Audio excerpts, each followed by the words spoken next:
It's interesting you say about how do you find out. I was one of those people, I suppose, I don't think really I'd ever been sick in my life. I'd never had a day off work, and I'd certainly never really had anything that required any kind of major surgery at all. But in 2007, I delivered 7 cancer eulogies for people who are very close to me. I lost 4 people in my employment, indirect employment. Mickey, my PA, tragically died early. My gardener died from cancer. My driver died from cancer. And then to cap it all off, my doctor, a very eminent surgeon, Professor Don Sheldon.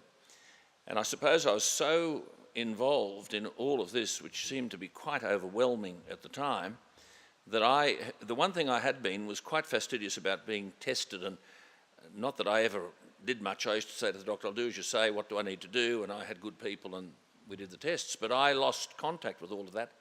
And when I then got back into the loop, so to speak, and I had the PSA and it wasn't too flash, and they said, well, we'll have to do a biopsy. And so the biopsy was done, and I wondered why when I went to work the next day, I had a little bit of difficulty sitting down for 5 hours, and it wasn't flash. And so eventually we came to the same conclusions as you did, Wayne.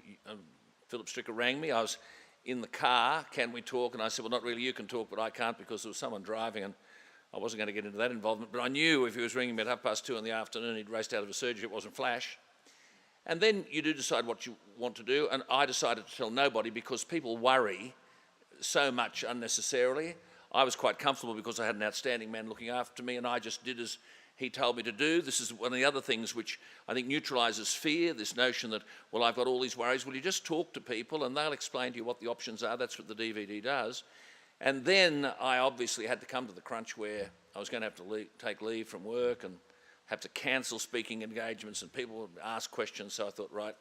So I told my PA, who happens to be my niece, 2 days before I was going to go off, and then I, as you know, called that press conference. And I was going to say at the press conference, actually, that I'd accepted an invitation to coach Scotland in rugby, but I thought that might have been being a little too flippant. So I can remember these people with their mouths dropped, and they actually thought that I was passing a death sentence on myself. Their perception of things was entirely different from mine. I suppose I'm an optimist. I was always confident that I had good people and I'd be okay. And if not, well, I'd done my best for as long as I was, and if this was to be my fate, so be it. And I think it's very important to try and analyse how you handle it. And each of us will do things differently. But I was mindful of the fact that the more people you tell, the more they worry. And sometimes the people who don't have an ailment of any kind worry more than the people with it.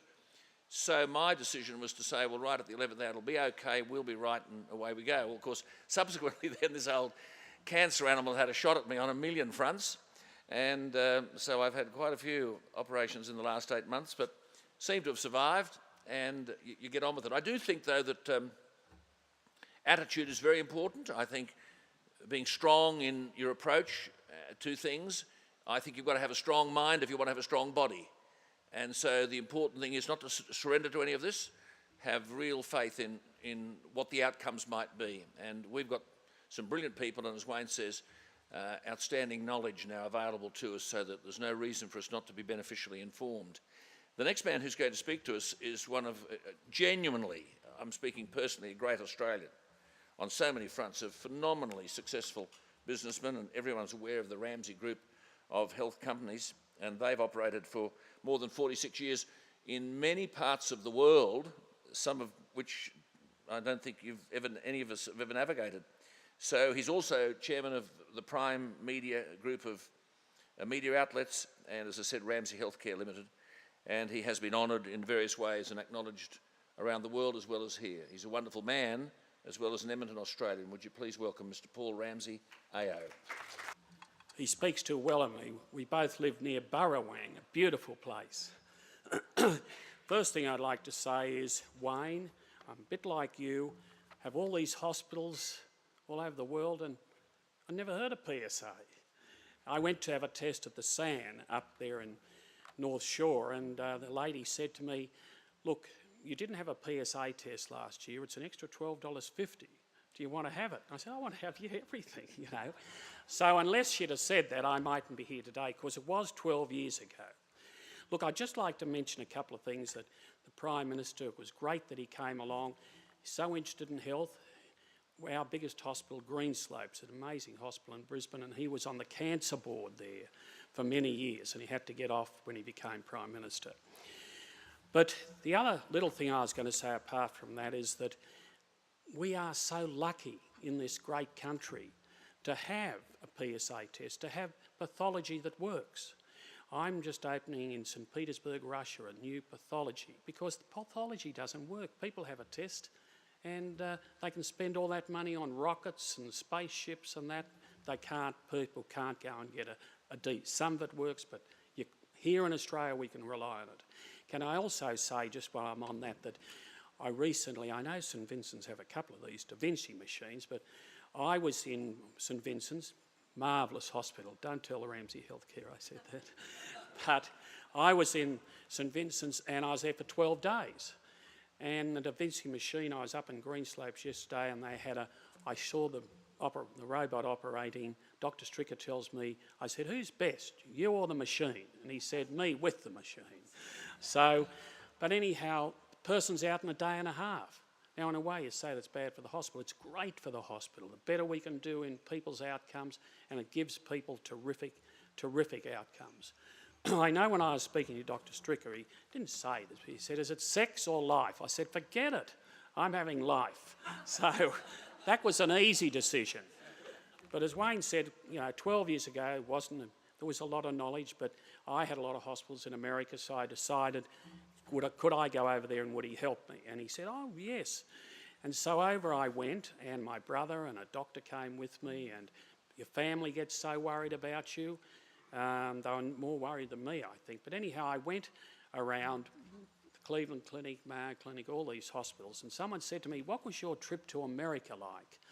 And I said, well, if every city you go to, people put their finger up your bum, if that's what you like, it was a terrific trip. But anyhow, it was very devastating. I was on a sheep place down here at Yass when they rang me, just like Alan remembers in the car. And you do think, me, everyone else will get it, but not me. But, I went to America, went around all these places, and then I came back to Australia and decided that no better doctor, no better place than Dr Stricker and St Vincent's. I know it's an ad, but it was terrific. Now Greenslopes is pretty good. But look, not a lot more I can say, except it was a very, very hard decision, and to have a DVD like this, I think it's terrific for people to going through this. They have something to help. And I also like to recommend the lovely Jane, who runs Dr Stricker's place. No, she's a terrific person. So, look, thank you for inviting me to be here tonight in this great parliament. And but again, I'd like to say we're lucky in Australia that we can have these things, that we think it's normal. It's not normal. And, I'm just lucky to be here today having the test.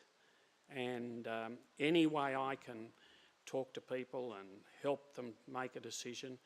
And I'm here because of the test and Dr Stricker and St Vincent's. Thank you for listening to me. Thank you.